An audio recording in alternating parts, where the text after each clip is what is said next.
I found my mother's earrings on my nightstand, the ones she'd worn to my wedding, and my husband told me he had no idea how they got there. 3 weeks later, I found out exactly how they got there and exactly how long they'd been coming off in our bedroom. But to understand how I got to that nightstand,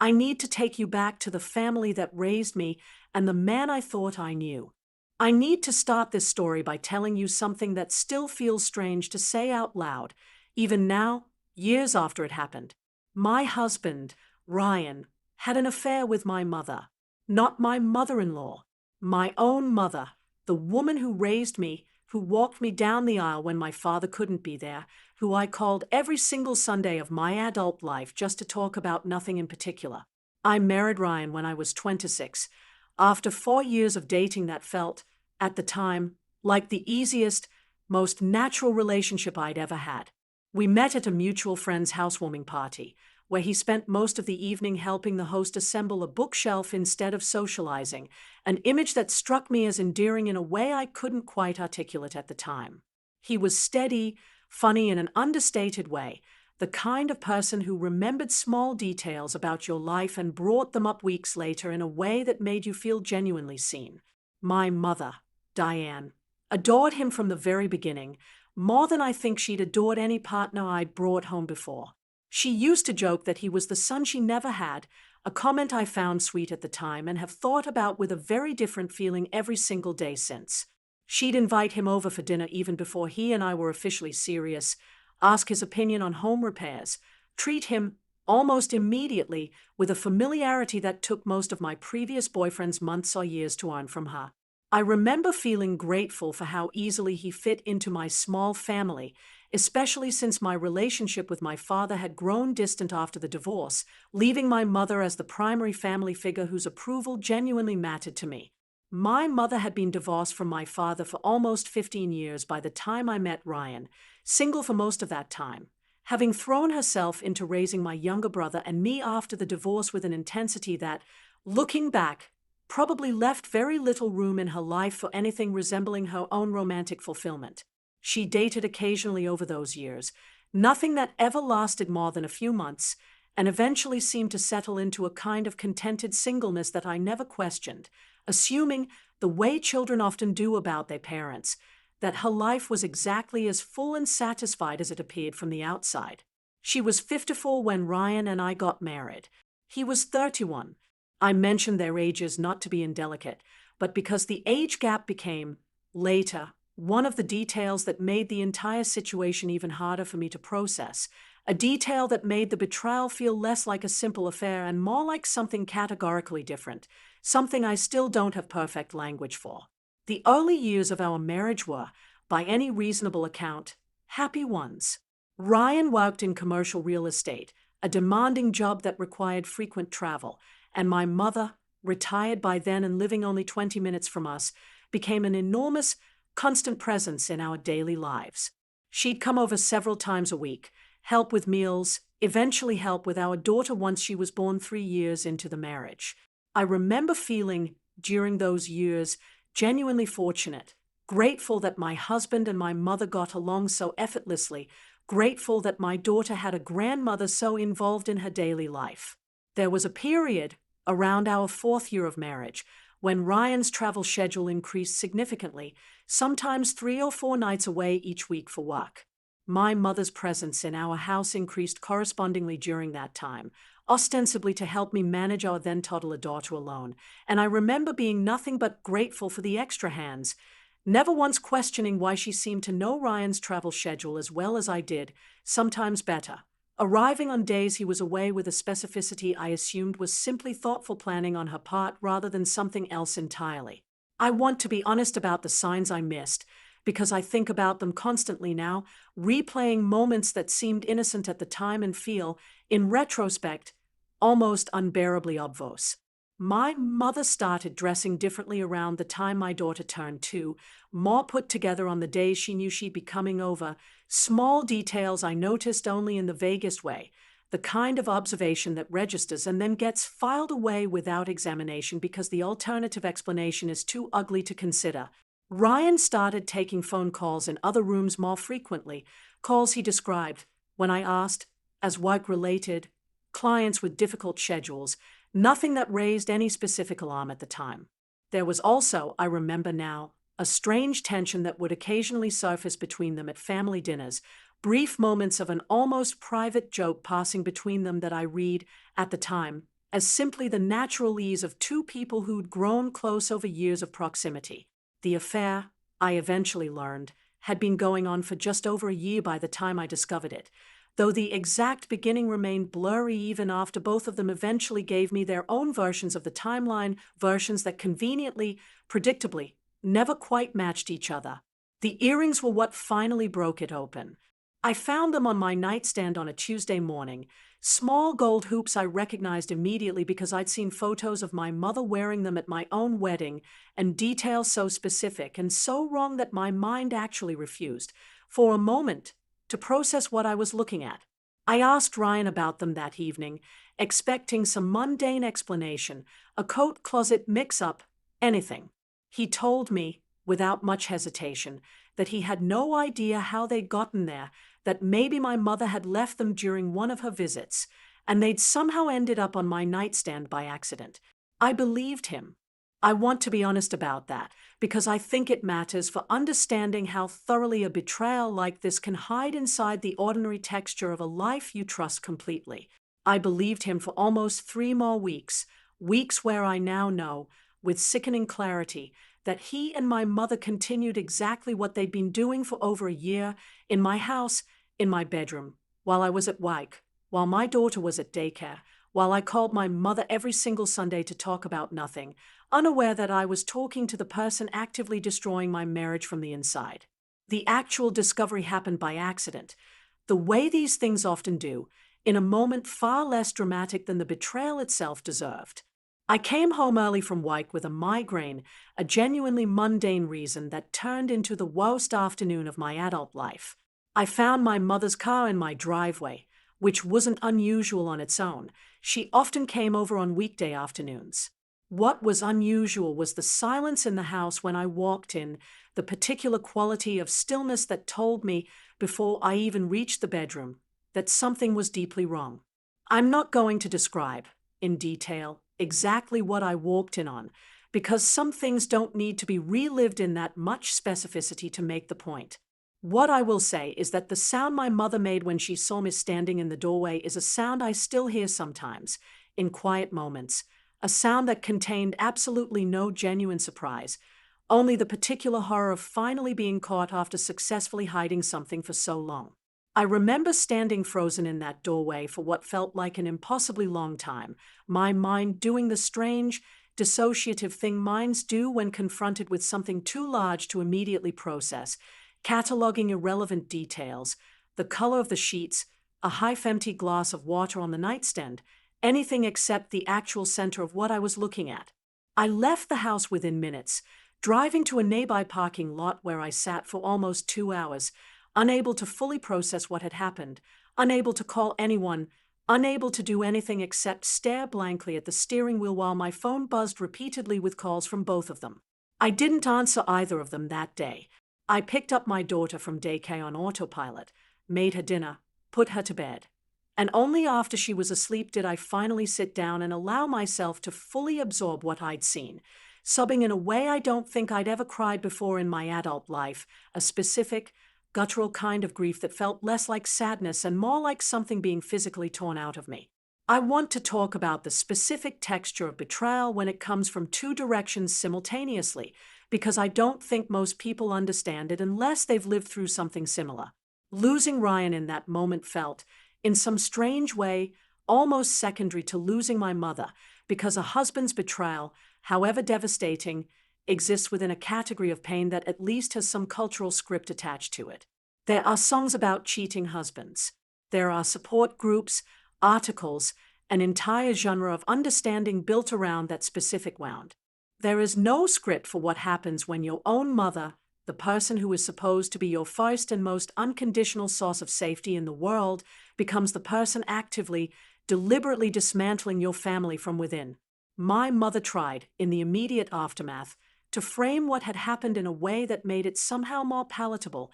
told me through tears that it had just happened, that she'd been lonely for years, that Ryan had always been so attentive to her in a way she hadn't experienced from a man in a very long time, framing the entire affair, even in the moment of being caught, as something that had happened to her rather than something she had actively, repeatedly chosen, week after week, for over a year. She spent almost an hour that first evening trying to explain the specific loneliness of her 50s, the particular invisibility she said she'd felt since her divorce, as though the accumulated weight of those years somehow justified choosing her own son-in-law as the remedy. I remember listening to her in that first conversation, waiting for some acknowledgement of the specific person she'd betrayed, and realizing, slowly, that her entire explanation centered on her own emotional needs, with barely a mention of what this had cost me, or my daughter, or the family she claimed to have simply drifted into destroying.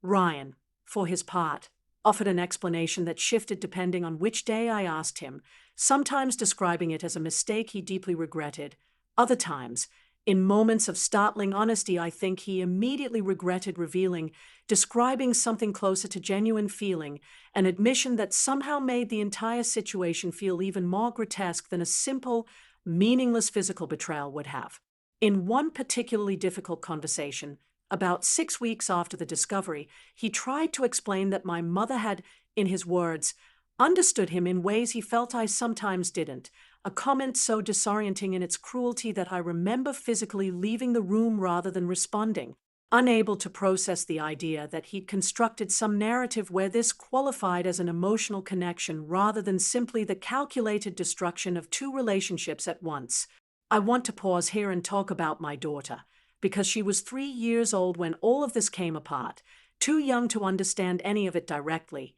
but old enough that the disruption to her routine, the sudden absence of a grandmother who'd been a daily presence in her life, registered as a loss she couldn't articulate but clearly felt. She asked about her grandmother for months afterward, innocent questions I had to answer with careful half-truths appropriate for a 3-year-old, telling her that grandma had moved away, technically true, since my mother did eventually relocate to a different state entirely, unable to remain in a town where her own sister, my aunt, refused to speak to her once the truth came out. The divorce from Ryan took almost a year to finalize, complicated by the fact that we shared a daughter and by Ryan's initial, half-hearted attempts to salvage the marriage, attempts I found almost more insulting than the affair itself, as though a man capable of what he'd done could simply talk his way back into a life he'd deliberately, repeatedly chosen to destroy. I remember one particular conversation, maybe 2 months after the discovery, where he suggested,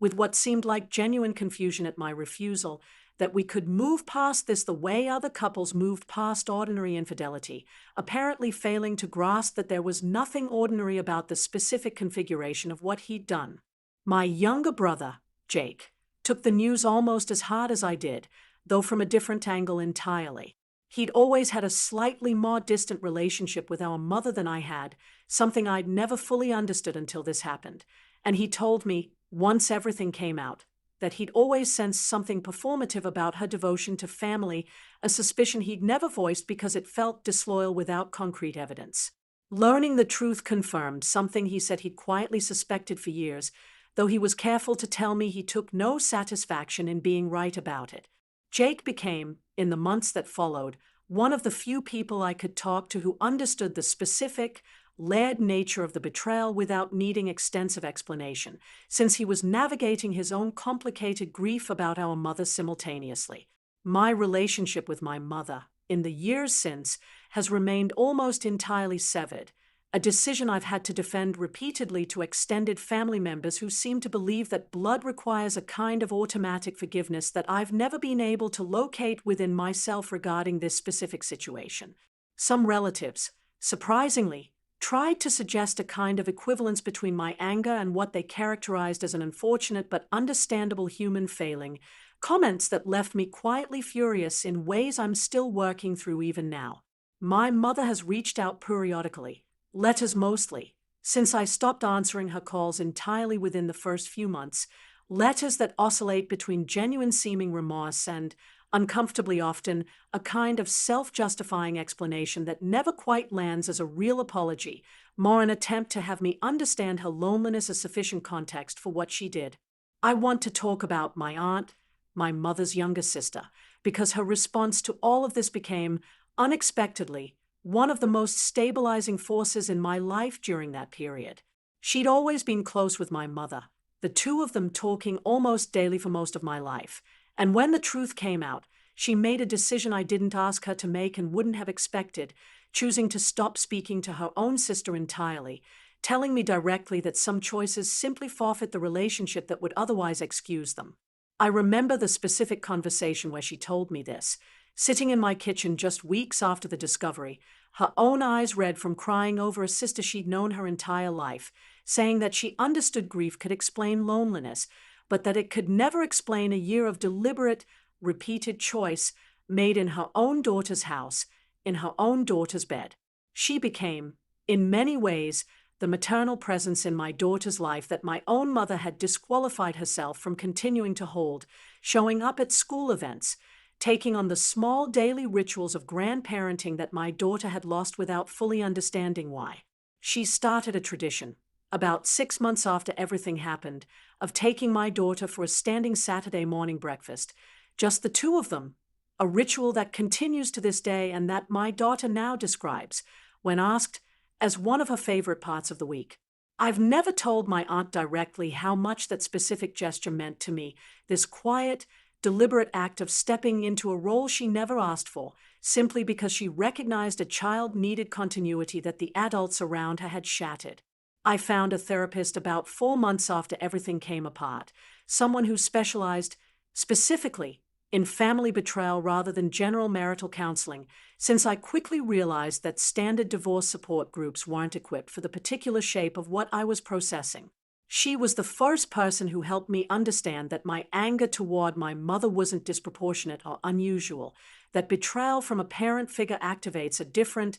deeper kind of wound than romantic betrayal alone, because it threatens something more foundational than trust in a single relationship. It threatens your basic sense of whether the people who raised you were ever actually safe in the way you'd always assumed. My therapist introduced me, during one particularly difficult session, to the idea that grief and anger toward a parent don't require resolution in the way we're often taught relationships should. She said I didn't need to reach forgiveness for my healing to be considered complete, that some ruptures are allowed to simply remain ruptured, and that the pressure I felt from extended family to eventually reconcile was itself a kind of secondary harm, one more expectation placed on me by people who hadn't lived through what I had. That permission, to simply not forgive, to let the relationship stay severed without treating that as some kind of unfinished emotional business, was one of the most freeing things anyone said to me during that entire period. Rebuilding my life after that year took longer than I expected,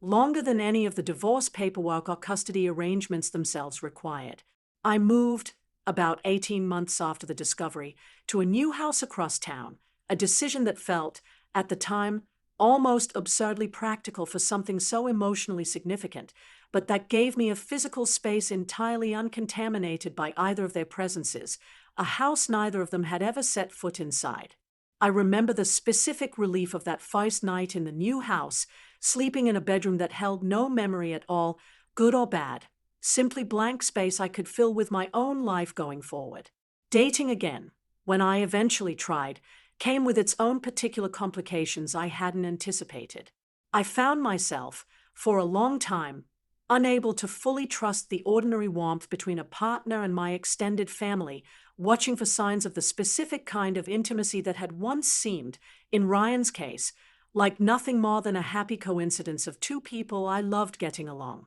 It took real, deliberate work, much of it in therapy, to relearn the difference between healthy familial warmth and the particular warning signs I'd missed the first time, work that I don't think I could have done without the specific vocabulary my therapist helped me build around what had actually happened. My daughter is 8 now, old enough that she started asking more direct questions about why her grandmother isn't part of our lives anymore, questions I've had to answer with a version of the truth calibrated carefully to her age, telling her that her grandmother made a choice that hurt our family very deeply, without going into details that wouldn't be appropriate or useful for an 8-year-old to carry. She knows her great aunt as her primary grandmother figure now, a relationship that has grown into something genuinely beautiful in its own right, entirely separate from the wreckage it grew out of. I think, sometimes, about the version of my mother I believed existed for the first 30 years of my life, the woman who raised me largely alone after my father left,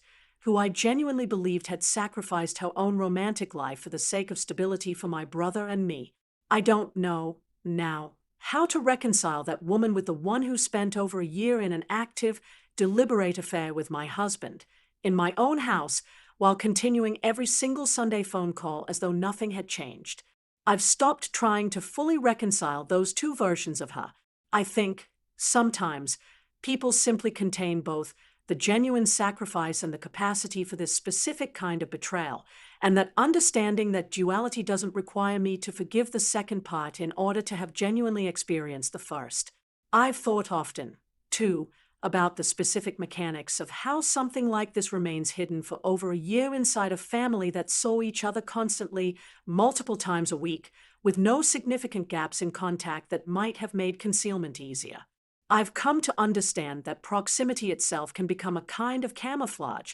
that the very ordinariness of my mother's daily presence in our lives was exactly what made the betrayal invisible, because nothing about her being there ever registered as unusual enough to interrogate. If she had suddenly appeared more, or behaved strangely, I might have noticed sooner. Instead, she simply continued being exactly as present as she'd always been, and that consistency became the perfect disguise. Ryan eventually remarried.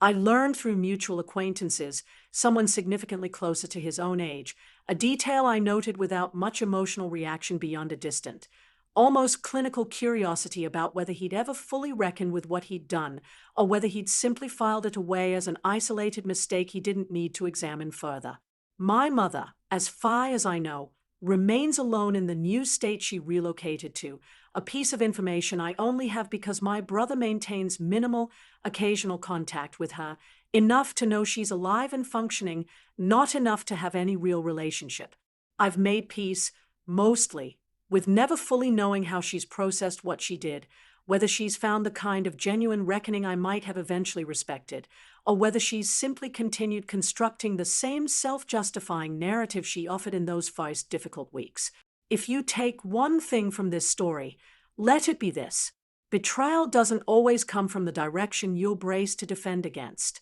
Sometimes the people you'd never think to guard yourself from, the people whose love feels so foundational it seems impossible to question, are exactly the people capable of the deepest wounds, precisely because you never built any defenses against them in the first place. Trust isn't naive, but trust that never questions anything, never notices small inconsistencies because the alternative is unthinkable, can leave you exposed in ways you don't discover until it's already too late to prevent the damage,